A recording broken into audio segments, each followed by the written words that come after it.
Alô, quem tá aí? Vamos dar início, então, à nossa quarta aula da capacitação em psicodélico e terapia assistida.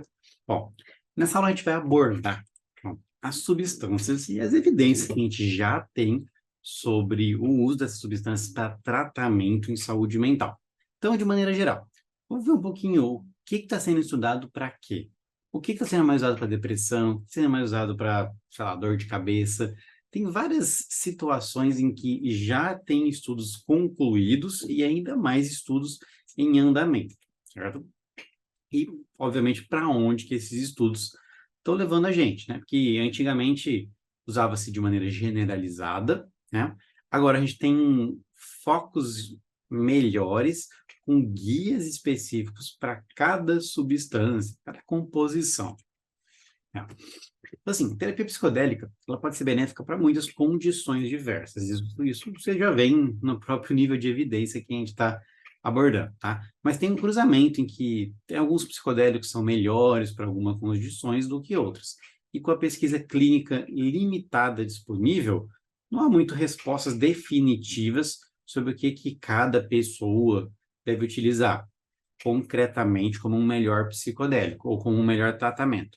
Mas, pelo menos sabendo que estão esses estudos, você vai ter um guia melhor para entender até depois na psicofarmacologia o perfil de cada um deles e por que que cada um responde, às vezes de maneira melhor ou de maneira pior, para algum transtorno, para algum tipo de sofrimento em si, tá?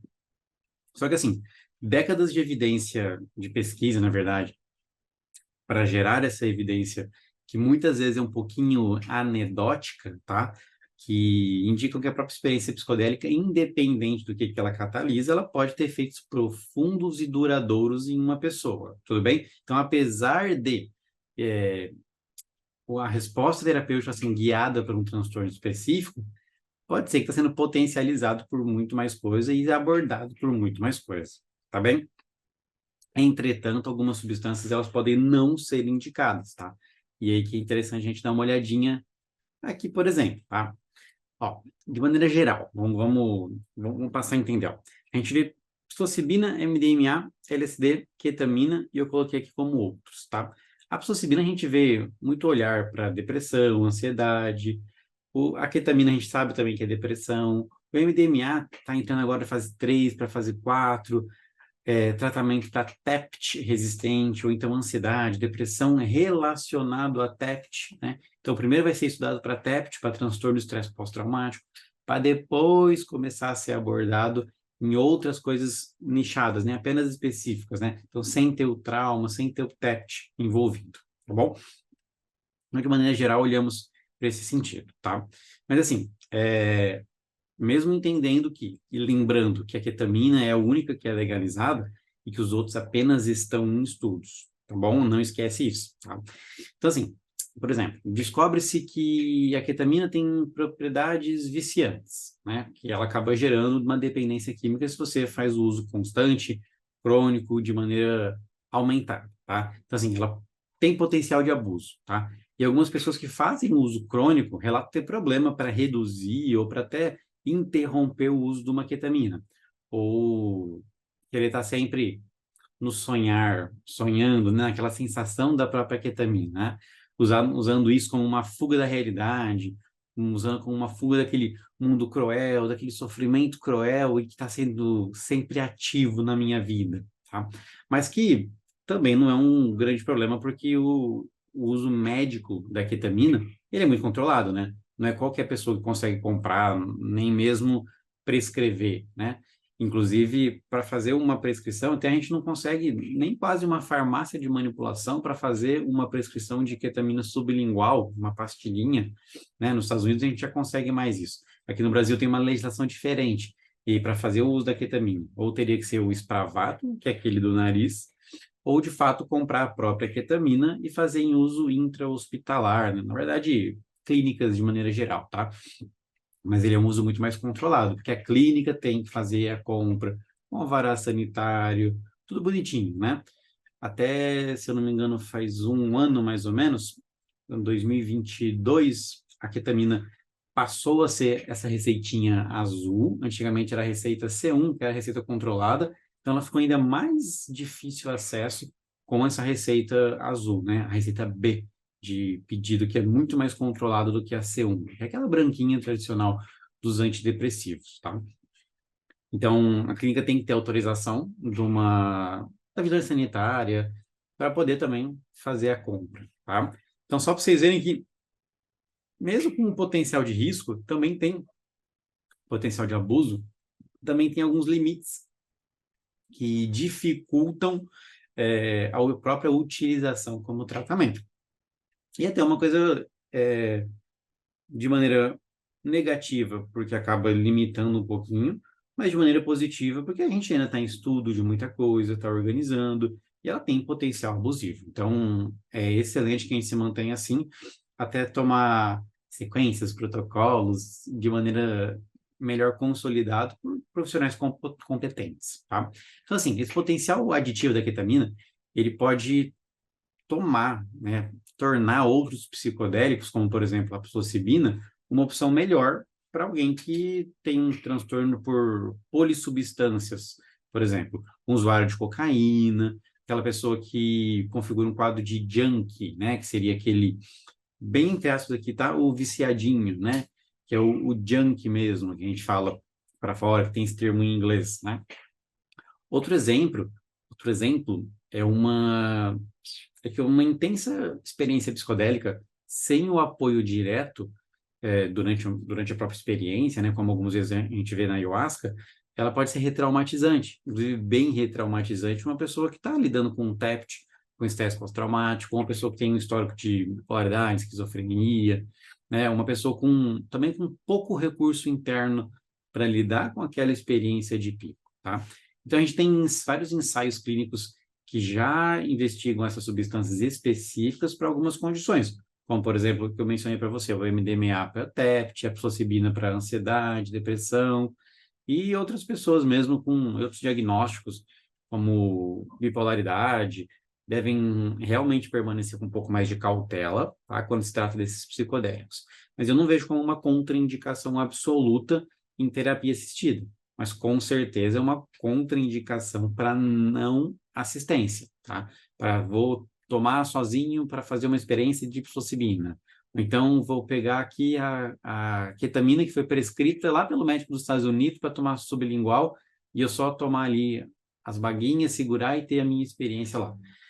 A terapia assistida, ela é muito importante, tá? E vocês vão ver eu falar isso todo o nosso curso, toda a nossa capacitação.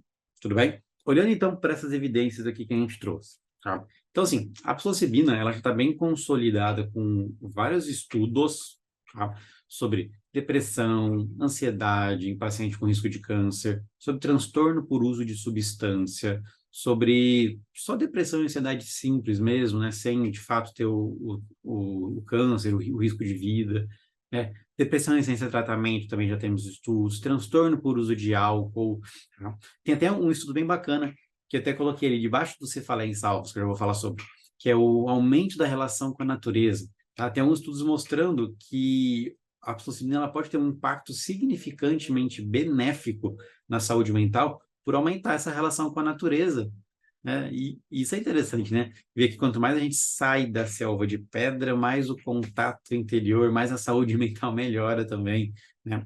E sobre a própria cefaleia em salvas, né? A dor de cabeça, eu coloquei bem entre aspas ali, bem entre aspas não, coloquei um asterisco ali, porque para algumas pessoas a psilocibina pode causar dor de cabeça, pode causar cefaleia. E também já tem, ao mesmo tempo, estudos para investigar a resposta terapêutica positiva, então o tratamento de um tipo de cefaleia, de um tipo de dor de cabeça que a gente chama de cefaleia em salvos. Então, mesmo uma coisa que pode dar dor de cabeça, ela também está tratando uma dor de cabeça, né? Interessante, né?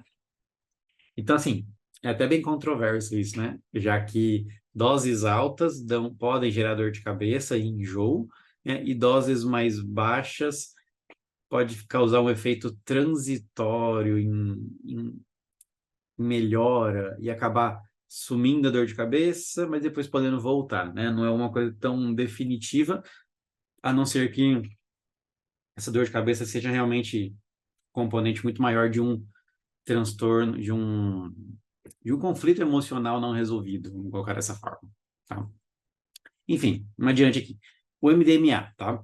O MDMA já está fase 3, fase 4 dos tratamentos de muita coisa relacionada ao TEPT, tá? Então, desde transtorno de estresse pós-traumático resistente, transtorno de estresse pós-traumático associado à ansiedade, tá? Mas, além disso, também tem alguns estudos mostrando sobre o uso na terapia de casal, no transtorno alimentar, tá? Mas, assim, até mesmo ansiedade social e autismo, tá? Só que é bom entender que a maioria dos estudos ainda que estão avançando muito rápido são esses relacionados ao TEPT, ao transtorno do estresse pós-traumático. Tudo bem? Tá. Sobre o LSD, né? Sobre a dietilamida do ácido lisérgico, o que a gente mais tem, ele não é tão utilizado para estudo agora, já que o próprio MDMA ele é muito mais potente, né? E depois vocês vão entender um pouquinho as diferenças, mas a gente sabe que tem estudo já, que já foi concluído, inclusive, para ansiedade em doença terminal, né, com câncer, para transtorno por uso de álcool, e novamente aqui, ó, cefaleia, dor de cabeça. A ketamina, que é um dos meus xodozinhos, né, porque é o único que a gente pode usar já, transtorno depressivo maior é excelente. Vamos falar que a cada 30, ó, uma depressão refratária, ela é em torno de 30%. Então, 30% das depressões não tem resposta ao antidepressivo. Dentro dessas 30% não trata também com ketamina, certo? Só que os outros 70% de uma depressão, dessa depressão refratária, é tratado muito bem com ketamina. Então, tem alguns lugares ali que faz até a gente questionar se trabalhar com serotonina, né, foi a resposta para essas depressões, ou se, na verdade, mesmo mexendo só com glutamato, tipo a ketamina, não responderia também, né? Questionamentos. Então, assim, o próprio transtorno por uso de substância, eu acho que muito importante colocar assim, né? A gente falou que a ketamina ela tem potencial abusivo, só que ao mesmo tempo ela também trata uso de substância, ela trata abuso de cocaína, abuso de álcool, né, abuso de cigarro, ela trata um monte de abusos de substância, mesmo ela sendo um remédio com potencial abusivo. Olha que curioso, né? Por quê? Porque muitas vezes não é no corpo a questão. Às vezes a questão psicológica ali, a gente consegue fazer um reset, né? Eu lembro que eu falei do desbloqueio emocional e somado ao desbloqueio químico, a gente tem uma resposta bem favorável, tá? Mas é importante ver que dor crônica também responde muito bem à ketamina, já que ela mexe com opioide, e também bipolaridade e toque. Toque tem uma resposta, assim, fenomenal, é muito bacana, tá? Eu mesmo tenho alguns pacientes que já estão de alta agora, mas que trataram toque com a ketamina, tá? E tem outros bipolares. Ah, mas eu vou usar um psicodélico que vai fazer uma virada, mano. Calma lá. A ketamina, vocês vão ver que ela mexe com glutamato, diferente dos outros psicodélicos que mexem muito mais com serotonina, predominantemente. Então, o potencial de fazer uma virada maníaca com a ketamina é muito menor, porque é muito diferente esse efeito, né? Fora que modular glutamato e GABA vai modular ali sensibilidade, afeto, vontade, diminuir desejo, né? Então, são só movimentos contrários ao movimento da virada maníaca, tá? Lembrar que, além desses 4 principais, né? Eu gosto até de colocar os 3 principais, como psilocibina, MDMA e ketamina, tá? LSD é interessante, mas não vou colocar como uma prioridade do trabalho com psicodélicos atualmente, tá? E dentro do outro a gente tem ali, né, ibogaína, ayahuasca, mescalina. Lembrando que a ayahuasca ela não tem fins de tratamento e a ibogaína tem que ter muita cautela. Acho que eu falei para vocês 1 ou 2 aulas atrás sobre isso, tá? Então, vamos ficar de olho sempre nesses daí, né? Porque eles não têm o uso clínico, né? O uso clínico comprovado, até por conta de dose e tal, e por muito mais difícil controle a relação terapêutica deles.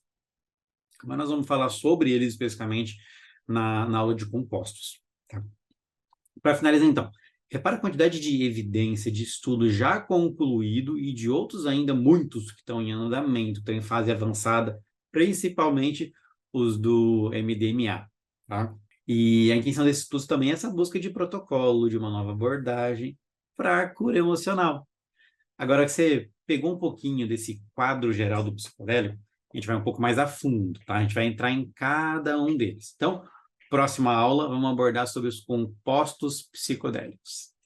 Te vejo lá.